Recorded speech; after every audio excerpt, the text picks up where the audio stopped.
네, 안녕하세요. 여러분들의 구독과 좋아요로 이 채널이 유지되고 있습니다. 네, 영상 속도는 1.5배를 추천드리는 바이고요. 항상 구독자님, 멤버십 회원님들에게 감사하다라고 말씀을 드리면서 이번 내용은 아무래도 또 미국 관련된 소식과 스테이블코인 이야기를 좀 해보려고 합니다. 이번에 미국인들의 막대한 소비가 드디어 꺾이는 시점에 곧 봉착을 한다라는 이야기가 나오고 있는데 이게 끝나는 시점이 곧 오긴 해요. 근데 이걸로 인해서 이제 호재를 좀 가져 봐야 되겠다가 아니고 이제 막 제로 베이스로 시작을 하는 첫 단추가 들어간다는 것입니다. 그러니까 그만큼 상당량 시간이 많이 필요했다는 걸 우리는 볼 수가 있겠고요. 그 다음으로 이 늘어났던 소비가 카드로 돌려 막는 중이라고 하는데 소비를 당장 줄일 수가 없죠. 이때까지 판을 깔아놨던 사람들은 이거 주소 담기가 어렵잖아요. 그래서 역대 최고치까지 올라왔다고 합니다. 그러면서 학자금 대출도 이제는 바이든 씨가 물론 여러 가지 또 준비를 하고 있긴 하지만 이거 그래도 미국 대출에서도 손가락 4개 안에 들어가는 대출 규모를 보여주고 있어서 아마 소비 부분을 계속 위축시키는 형태로 억압을 좀 준다라고 볼 수가 있겠죠. 그렇다 보니까 여러 학자들에 따른 이야기와 그 다음에 다 여러 전문가들에 따른 이야기도 같이 나와주고 있는데 이제 초과 적조 다 소진됐기 때문에 내년부터 침체가 들어갈 것 같다라는 주장들이 많이 나오고 있습니다. 그런 주장으로는 아무래도 긴축 영향 본격화 아직 시작 안 했다. 이제 막 시작하는 단계다. 그리고 9월부터 QT 영향 본격화 들어갈 것으로 보여진다. 아무래도 이제 이번에도 금리 인상을 또 했기 때문에 그만큼 추가 준비금을 더 많이 쌓아야 되겠죠. 그렇다 보니까 이 QT 영향이 좀 더 심해지지 않겠냐. 또 디폴트 사이클도 있을 것 같다. 회사채 부도율이 여전히 높은 위치를 보여주고 있다. 한국도 마찬가지로 서서히 지갑을 닫고 있다. 이런 이야기가 나와주고 있는데요. 제가 봐도 이제 코로나의 첫 완화 기간으로 들어갔고 전 세계가 여행 시즌을 본격히 쏟아 부었죠. 그러니까 지금의 돈이 약간 중요하진 않았던 것 같습니다. 근데 이제 내년부터는 올해까지 다 놀았으니까 그리고 내가 감옥처럼 맨날 집에만 있었으니까 소비가 23년도에는 좀 많이 이루어졌다라고 하면 24년도 때는 분명 분위기는 달라질 것으로 보여집니다. 또한 24년도 때 이 미국에 뭐 위기가 올 것이다라는 주장도 있지만 저는 그냥 완만한 신체로 보는 있는 실정입니다. 왜냐? 문제를 일으킬 수 있을 만한 대상의 여건이 나오지 않을 것 같다. 왜냐? 23년도 때에 따른 미국 재무장관과 그리고 연준에 있는 목소리와 바이든 씨 이런 사람들이 연초에 웬만한 위기를 다 쌈싸먹어서 다 제거를 해버렸죠. 그래서 위기가 나와봐야 어느 정도 그냥 티끌 정도 수준인데 중국은 조금은 어느 정도에서 이걸 커팅을 할 거냐에 따라서 시장의 좀 파급력이 좀 커질 수도 있다라고 생각을 합니다. 또한 이제 내년에 따른 시장 전망 추이를 보게 되면 중국의 회복 속도에 있는 기대감이 생각보다 많이 잘 안 올라오며 추가적인 타격이 있을 것으로 보여지는데요. 이런 내용을 할 때마다 제가 매번 보여드리는 것 중에 하나가 무엇이 될 것 같습니까? 아무래도 인플레가 계속 내려가기만 했지 올라갔던 단계가 아직 보이지 않고 있잖아. 이걸 보려고 하면 추가적인 시간이 필요하다라는 겁니다. 시간이 필요하다라는 거예요. 이 시간이 필요하다라는 건 어떻게 볼까요? 여러분들은 성격이 좀 급하죠. 투자 성격이 급합니다. 근데 이걸 봐야지 이걸 대부분 금융 당국자들이 이걸 보고 결정을 한다라고 하면 이 시간을 좀 기다릴 줄 알아야 된다라는 겁니다. 기다림이 필요하다라는 거예요. 근데 아직 내려가기만 했다라는 건 등산으로 비유를 한다고 하면 아직도 중턱에 오지 않았다라는 겁니다. 그 기간이 24년도 때까지 이제 들어가야지만 본격적으로 한 중턱 정도 왔고 그게 이제 어느 정도 시간이 한 여름에서 가을 내년 여름에서 가을 정도만 지나간다고 하면 이제 여러분들이 원하는 대답이 나올 확률이 매우 매우 높아진다. 저는 이렇게 말씀을 드리고 싶어요.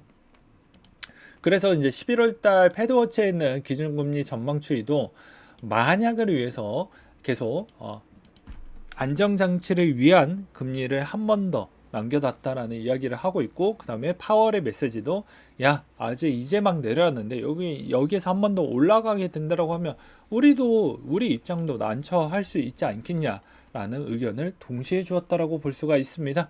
그래서 이번 11월 달에 있는 이 금리적 위치가 정말 중요하다라고 볼 수가 있게 되겠고요. 그렇다 보니까 아무래도 대부분 채굴회사들에 따른 분위기도 별로 안 좋고 인수 합병도 많이 되어가고 있습니다. 이번에 라이어 블록체인과 마라톤 디지털이 12월 저점 약 700% 상승했고 다시 마이너스 50% 정도 내려왔다라고 하는데요. 마찬가지로 채굴회사들에 따른 이런 체질 개선이 계속 이루어지고 있다는 걸 여러분들은 아셔야 되고, 이렇게 하방에 있는 그런 경직도가 높아지고 있다라고 하면, 시장의 경직도가 높아진다라고 하고 있으면 채굴회사들에 따른 현금 흐름도 별로 좋지 않는다 라고 볼 수가 있겠죠. 그렇지만 반대로 JP모건은 무슨 생각을 갖고 있는지 모르겠습니다. 네, 보고서에서는 매도에 따른 약화 신호가 감소되고 있다. 그래서 먼 미래 추가 하락은 제한적이다. 이런 이야기를 하고 있어요. 뭔 생각을 갖고 있는지 저도 궁금합니다. 페페의 전 팀원들이 200억 원 정도를 훔쳤다라는 추정 내용 기사문들이 계속 쏟아져 나오고 있는데요. 그만큼 페페에 있는 논란이 끊임없이 나와주고 있는 실정입니다. 그리고 스테이블코인 좀 이야기를 해보려고 하는데요. USDC 6개 새로운 블록체인이 출시가 됐다고 합니다. 보게 되면 서클이, 베이스, 코스모스, 그 다음에 니어, 옵티미즈, 폴카닥 등등이 있는데, 여기에서 10월에는 6번째 체인 폴리곤, 그리고 안정적인 9월을 준비하겠다라고 이야기를 했어요. 그래서 니어, 폴카닷 정도가 추가가 되었다라는 걸 볼 수 있습니다. 그래서 아무래도 이제 현재 9개 생태계 알고리즘, 아비트라, 아발란치, 이더리움, 플로우, 헤데라, 솔라다, 스텔라, 트론 중에 여기에서 니어와 폴카닷, 그리고 10월에는 폴리곤 정도가 더 들어간다고 하니 아무래도 스테이블 코인에 따른 변화점이 으로 인해서 시장에 따른 영향성도 곧바로 나올 수가 있기 때문에 좀 잘 보시는 걸 추천드리는 바입니다. 여전히 테더에 따른 분위기는 별로 좋지가 않습니다. 워낙 국채에 따른 단기물도 훼손도 많이 됐었고, 테더의 담보가 좀 있다라고 한들 전체 규모, 테더의 총 규모액 대비보다는 저는 그렇게 만족스러운 정도는 아니다라고 보고 있습니다. 반면에 USDC가 어느 정도 다시 좀 제정신을 차리고 있는 완만한 곡선을 보여주고 있는데요.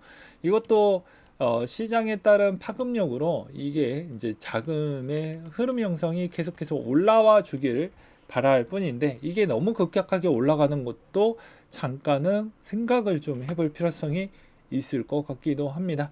이렇게 시장이 안 좋은데 급작스럽게 튀게 되면 아마도 여러분들이 안 좋았던 악재가 한 번 더 나오든지, 아니면 추가적으로 단일 USDC의 안정화와 여러 가지 또 서비스 확대 계획안이 나와줌으로써 돌파구가 나올 것인지, 그런 형태로 저는 생각을 하고 있는 실정입니다. 그래서 이번 형태가 너무 좀 어렵고 힘들겠지만 그래도 우리는 여기에서 멈출 수는 없겠죠. 그래서 시장에 따른 분위기는 여전히 9월달 안 좋으니까 9월에 있는 분위기에 따른 기대감보다는 대부분 트레이너 분들도 숏을 더 많이 치려고 하지, 롱에 따른 추이로 보기에는 좀 어려울 것 같다라고 저는 생각을 합니다. 아무쪼록 이번 9월달 약간은 재미가 없겠지만 그래도 과거에 2만 선을 깨서 내려간다 라고 보기에는 어려운 형태라고 저는 생각을 하고 있는 실정입니다. 아무튼 내가 어떠한 전략을 더 공고히 해서 체계적으로 밀고 나갈 것이냐가 정말 중요하고, 알트코인을 들고 가려고 하시는 분들은 대부분 반감기 전후의 움직임 동향이나 아니면 올해 들어오는 9월 10월 달에 있는 만약에 충격이 온다고 하면 그 시점에 진짜 내가 알트코인으로 승부를 딱 걸어야 됩니다. 그럼 반감기 정도 지났을 때 이제 플러스 마이너스 1, 2년 정도 더 기다렸다가 이제 본인의 성과가 나오는 시점이기 때문에 그렇게 보면서 알트를 기다려보는 전략이 좋습니다. 여기에서 여러분들에 따른 결과물이 나오게 됩니다. 성적 결과가 나오게 됩니다. 나의 심리적 성적 결과가 나온다라는 것이죠. 무슨 말이냐? 내 심리가 이게 말이 그래 초반에는 마음가짐이 정말 깨끗합니다. 그래 1년 금방 기다릴 수 있겠지라고 생각을 하는데 정작 내 생활이 약간 누가 힘들게 하거나 또 누가 내 인생에 있어서 막 휘저 놓던지 하게 되면 요 생각이 조금은 바뀌게 됩니다. 그럼 기다리지 못할 수도 있어요. 그러니까 말과 행동으로 옮기는 게 정말 어렵습니다. 둘 다 일치하기가 정말 어렵다라는 거예요. 그래서 이번에도 만약에 그런 베팅을 했다라고 하면 그 기간 동안 나를 되돌아보는 시간도 필요하다라고 저는 생각을 합니다. 그래서 알트코인들은 대부분 최고기 대비를 찍었을 때 패턴을 본다라고 하면요. 대충 비슷합니다. 마스터 플랜과 거의 비슷하게 떨어집니다. 이거 지겹더라도 왜 자꾸 보여드리는 이유가 그런 거예요. 예, 대부분 이 최고점을 찍고 나서에 있는 기간적 추이를 보게 되면요. 상당량 많은 시간이 들어갔다는 걸 알 수가 있습니다. 최고점 대비에 따른 정고점을 돌파하는 요 시점만 본다라고 하면 대략 2년하고 6개월 정도 걸렸다라고 볼 수가 있습니다. 대충. 예. 그러면 여기에서도 마찬가지로 최고점을 찍고 그 다음에 이제 이 최고점을 넘었던 시점까지가 중요하겠죠. 왜냐? 이 최고점 기준으로 왜 보는 이유는 최고점에 누군가가 거래가 있었기 때문에 이걸 또 물량을 받아 먹었던 사람도 있을 것이기 때문에 이 사람이 가장 고통적일 것이고요. 그래서 그렇게 한번 분석을 하는 겁니다. 그럼 최고점을 돌파했던 시간도 19, 20, 21년도 대충 거의 비슷합니다. 1000일 정도가 걸렸죠. 그러면 대충 한 1200일 정도를 잡는다고 하면 마찬가지로 여기가 최고점이라고 하면 21년도로 잡을지 22년도로 잡을지는 애매하게 하지만 어차피 6개월 차이밖에 안 납니다. 그러면 약간 좀 더 희망적으로 돌린다라고 하면 여기에 200일 정도를 더 넣어주는 거예요. 그래서 여기에서 200일 정도를 더 넣어주는 겁니다. 왜냐하면 V자가 한 번 더 나왔기 때문에. 그러면 그냥 보수적으로 22일이라고 칩시다. 그러면 23년도, 24년도 쉬고 25년도 한 중반 정도가 나와야 올라가지 않겠냐라는 공식이 나오게 되죠. 그러면 더 쉽게 이야기를 하면 여기서 최저점 구간을 내가 예측을 해본다고 하면 추세적으로 이 마스터 플랜에 추세적으로 본다고 하면 못해도 반감기 전후 또는 9월의 가장 약세 세 번의 기회가 있습니다. 근데 여러분은 이 기간에 있는 이 기다림이 엄청나게 힘들 거예요. 그래도 이걸 이겨내야 여러분들의 인생에 변화가 생긴다라고 볼 수 있습니다. 어디 듣보자 코인 사는 것보다 못해도 최소 못해도 100위권 정도 안에만 있어도 그래도 그 안에 진짜 언론에서 떠들어대는 것만 아니다라고 하면 문제가 있는 것만 아니다라고 하면 그래도 어느 정도 여러분들도 원금을 건지던지 아니면 어느 정도 회복을 보여주던지 할 것입니다. 네, 오늘 내용은 여기까지 준비를 했고요. 아무튼 스테이블 코인 잘 보시길 바라겠습니다.